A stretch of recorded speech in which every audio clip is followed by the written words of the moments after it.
All right, so then the next section we're going to go through is we're skipping B because we're doing the multiplication together. And like I said, we'll do the factorization at the end. So we're just going to go over further expansion problems. All right, once again, some of the essential questions is how can we use patterns to solve problems in real life and mathematics. So when we multiply, you'll see we're going to start using some patterns when we're multiplying, and then how can writing an expression in two different ways help us understand it better.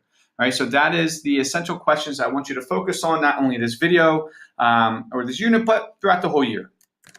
All right, so for this one, it says just to expand and simplify. So before we start multiplying anything, we know that here we have a binomial, so we have two terms, and here we have a trinomial, three terms. So we know that before we even get started, that 2 times 3, that before we simplify, that we should have 6 total terms. All right, so remember, that's something that we can use in order for us to identify if we missed multiplying terms, if we multiplied terms too many times. It's just a way for us to check our work. All right, but for this one, we could draw the arrows if we wanted to, but I'm going to go ahead and use that table that we used in the last video. So I know here I have 2 terms and 3 terms. So when I create this table, I'm going to have to create 1, 2, 3, and then this one will have to be 2.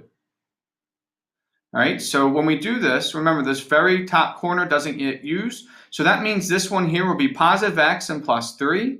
And then these 3 up here would have to be the x squared plus 2x plus 4. All right, so remember, the reason why I think this one is beneficial is because it guarantees that you won't miss multiplying anything or that you won't multiply the same thing twice. And I think it's just a little bit easier for you to visualize. But there's other methods I'm sure you have learned that you can use if you do not like this table. So the way that we create each part of our table is by multiplying the 2 numbers or variables that create it. So this one's created from x squared and x, so that gives us x cubed. This one's created from x and 2x, so that gives us plus 2x squared. This one's created from 4 and x, so that gives us plus 4x. This one's created from x squared and 3, so plus 3x squared. This one's created from 2x and 3, so plus 6x. And this one's 4 times 3, so plus 12. And remember, the one good thing I said about when you're creating or using this table is any of your like terms will usually end up diagonal to each other.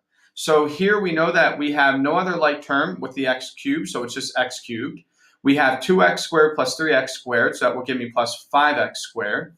Here we have 4x plus 6x, so plus 10x. And then we're left with our plus 12. All right, so this will be our final answer. And remember, we knew that we were going to have 6 terms before we simplified. 1, 2, 3, 4, 5, 6. So we knew we had 6 terms before we simplified.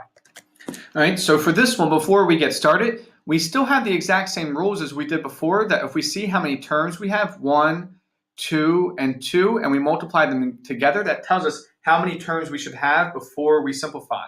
So here we have 2 times 2 is 4 times 1 is 4, so we know that we'll have 4 terms. All right, now for this one, I'm not going to use a table because we have more than 2 binomials.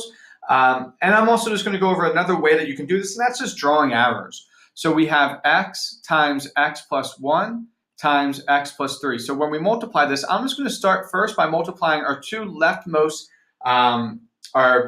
here we'll just do our variable times our binomial. So I'm just going to draw the arrows. So remember, you can do this as well if you don't want to draw the table. So we would do x times x, so that gives me x squared. And then we're going to do x times 1, so plus x. And since this is still being multiplied to x plus 3, I need to put it in my parentheses, and this still needs to get multiplied by the x plus 3.